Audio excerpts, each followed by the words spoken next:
It is my great honor to introduce distinguished guest speaker, Mr. John Schrank. Yeah!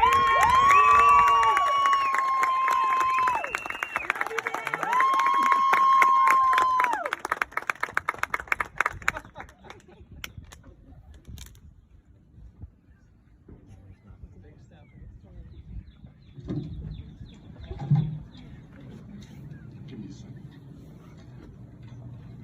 Okay, seconds.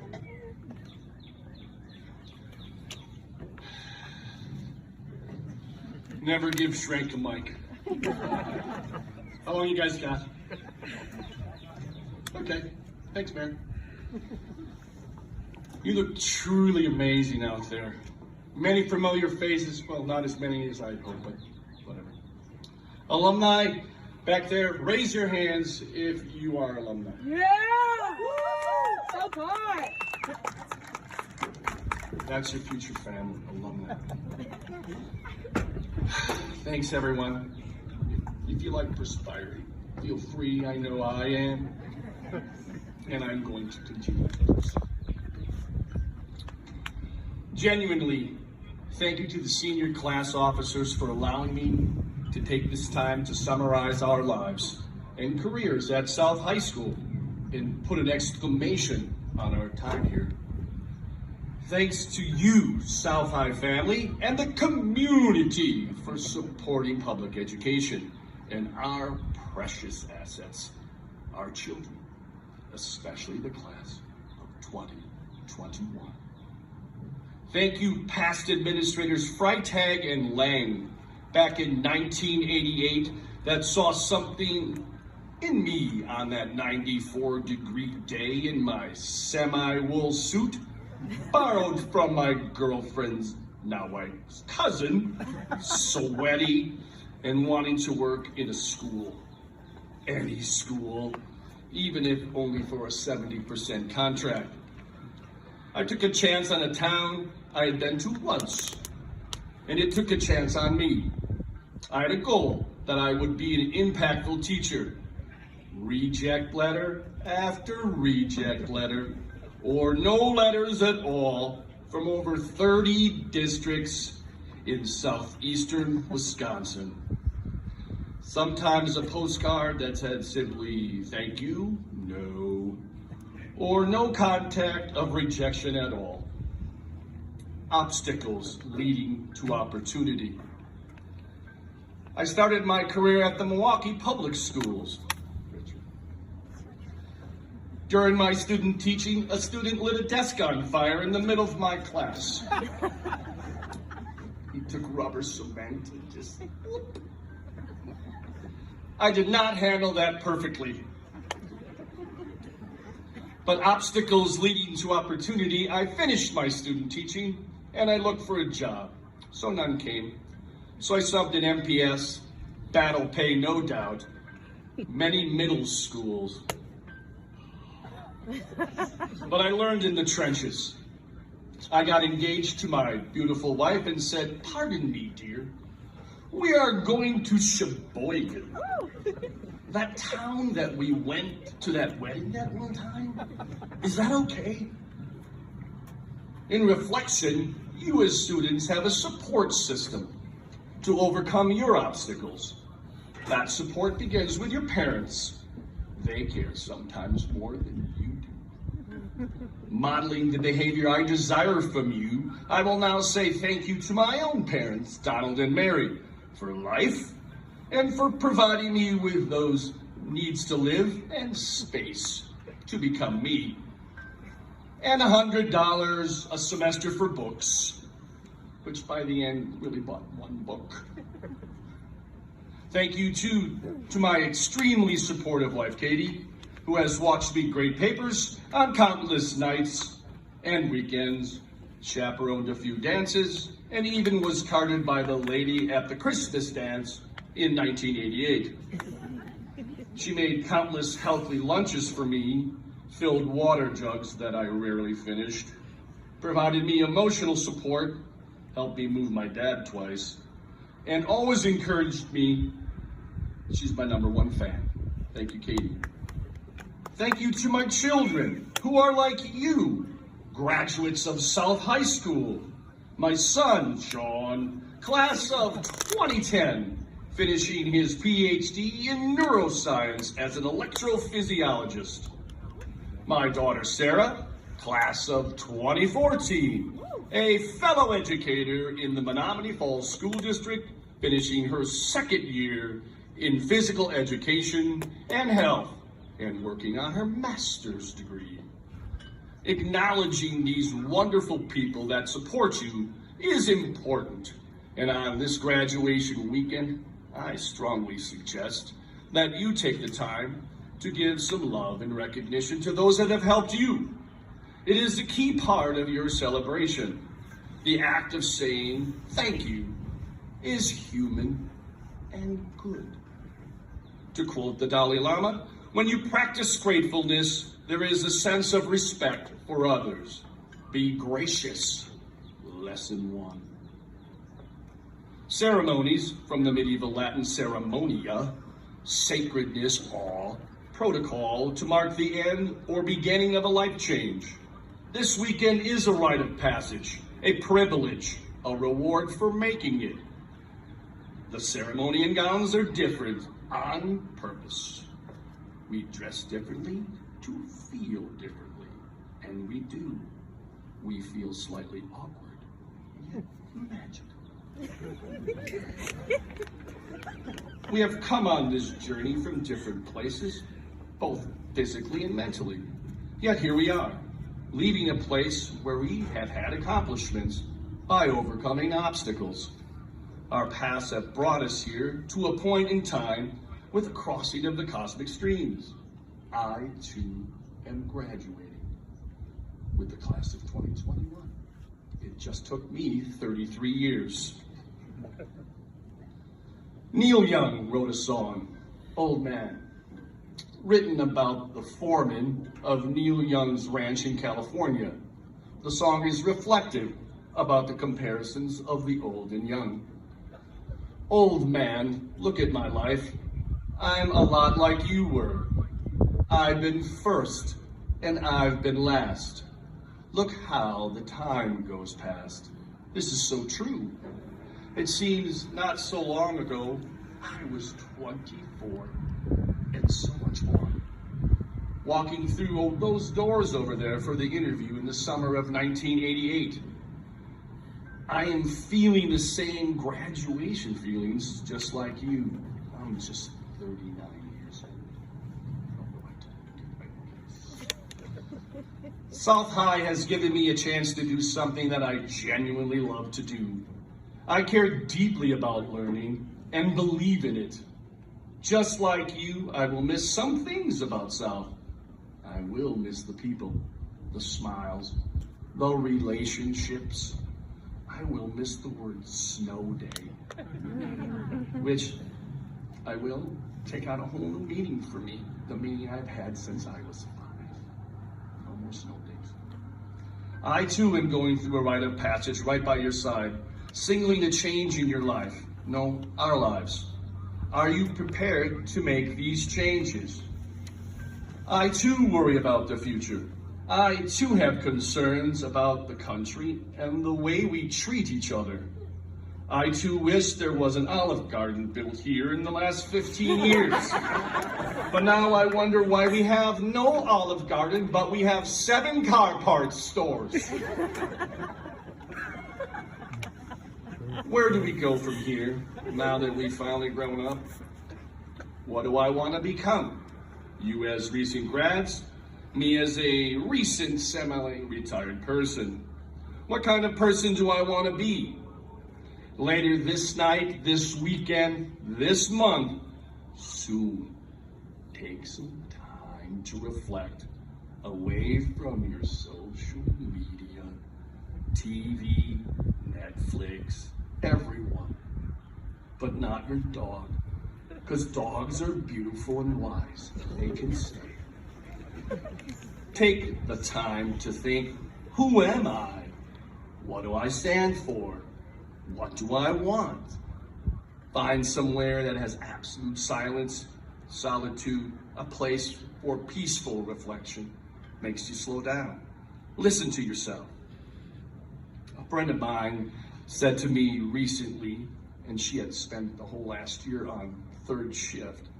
She said, I'm forced to spend time with myself. And she loves it. Forcing yourself to be still and silent helps balance the noise of the rest of your day. It helps you think clear. It centers you. Do this in nature, in your room or car, wherever you think you could be with yourself. It is important to think and plan and act on those plans. I too will do this because I believe it to be important. Lesson 2, be reflective. What will become of us? What about your future? Will you build a life, or will you just float like a feather in the wind? It's your choice. Be prepared for the obstacles of life. And life will happen. You will work somewhere. Where will you plan for it? Will you have relationships? Yes. Will you work on them, nurture them, put time into them? Optimism is not easy on a gray Monday or a cold winter Thursday, or days when you feel you just turn your camera off and the teacher won't know it. It's about personal integrity. In life, it's hard to turn off the camera and point to the ceiling fan and roll over and hope someone else does your work. It is said that 99% of success is showing up and grinding. I tend to believe that number's a bit lower, but the sentiment is the same. So you have thought about it and made a life plan. Show up and do it. This is your life. Other people can't live it for you. Take your goals and act on them. It is important you see yourself in those successful shoes. Junior year, I sat in Norm Engelbrecht's social studies class at Milwaukee Lutheran. He was a good guy. I said to myself, his job seems cool. So I reflected. And I made a decision. Said, that's what I'm going to do. That's how I saw myself over 40 years ago in a high school classroom. I made a conscious choice. Be willing to work at what you choose. Lesson 3, go to work. Do not be complacent. Passion leads to happiness. Being able to pursue what you love is your life's work. If you can push yourself or find a way to make your passion your job, that's what you should do. Obstacles happen though. Unexpected things. You try very hard, make everything just right. Stiff wind will bring change. Do we adjust? We always do not know what's next. Obstacles make it hard. Be a Tigger, not an Eeyore. It's a constant battle between joy and apprehension. Joy and apprehension. Let joy win, and win often. Trying to keep everything in order all the time is hard. Type A people like myself write stuff down and think that provides us with a plan. But boom! Big changes can come and throw your whole plan for a loop. Job loss, relationship issues, health problems. The class of 2021 will not be immune to obstacles. You will face life knowing that one of the constants in life is change. Be ready to turn them into opportunities. Be happy with the possibles and be ready. A student of mine gave me a new word when teaching class the other day. Sisu. The Finnish word for grit. Thanks, Bill. Have grit. Sisu.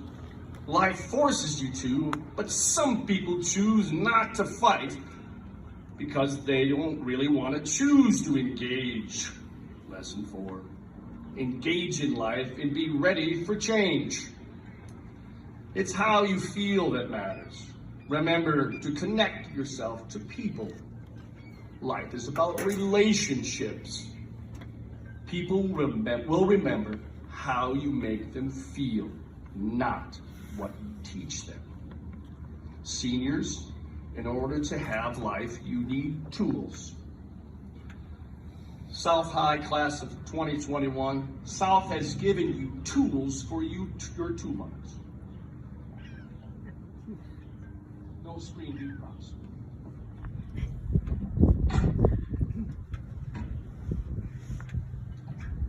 This is not a great toolbox. Although my dad did buy it for me upon my college graduation, red, just like I asked for, but it's what in it that matters. This box represents the things that you have learned, and it gives you possibility and readiness to fix things.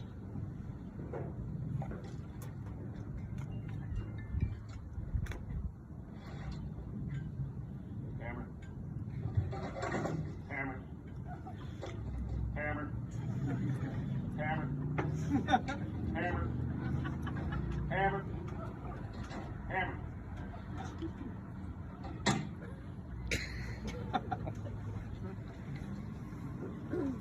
It should be filled with different tools. Just like life, you should be filled with different kinds of people and your brain with multiple schemas to solve problems. During your high school career, you did not take all math classes. Me neither, thank God. But the point is, a toolbox needs many different tools to handle many different obstacles. Not a toolbox full of hammers. How successful will we be fixing problems with a box of only hammers? We need a mind that is ready to use many tools through life. With many experiences, facing obstacles requires creativity that leads to changes in thinking. School and education provide that. It's what we do after the obstacles that matter. Do we make changes? Be creative in your thinking to solve new problems. Lesson 5. Keep creating a toolbox that keeps your mind nimble and adaptable. What do we do if we're dealt with the unplayable hand, the problem that you have no idea how to solve? To quote John Maynard Keynes, when my information changes, I alter my conclusion. Do you? Or are you stuck in the same ways of thinking because it's easy? It's the way you always have thought. Look at the evidence and use your mental toolbox to create a plan to set yourself up for success.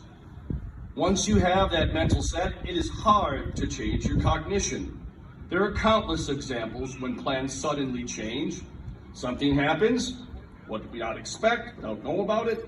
Major obstacles. What do we do? How do we adjust? COVID has provided us with many obstacles. How did we and are we embracing them? Are we looking for solutions for the many or being focused on the few? Did you alter your conclusions based on evidence? Are you flying by the seat of your pants? Pay attention to the world around you. Do not live life with blinders of your own making. The amount of peace in your life can be determined by your ability to live in the moment, not worried about yesterday, tomorrow, or whether you're super sweaty right now. You are here living a moment in your life. But some of you wish that no one was over. You're worried about next week, next fall. We allow past issues or future worries to fill our days instead of just enjoying and noticing the now. Life is happening now.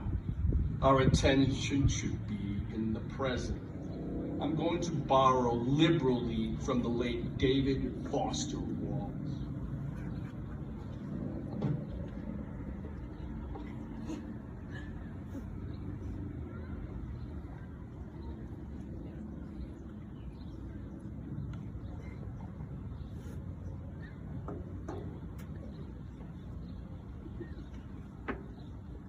There are these two young fish swimming along, and they meet an older fish swimming the other way.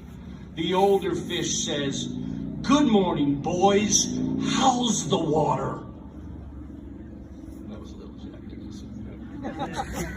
The two young fish swim on for a little, while the other one goes to the, "What is water?"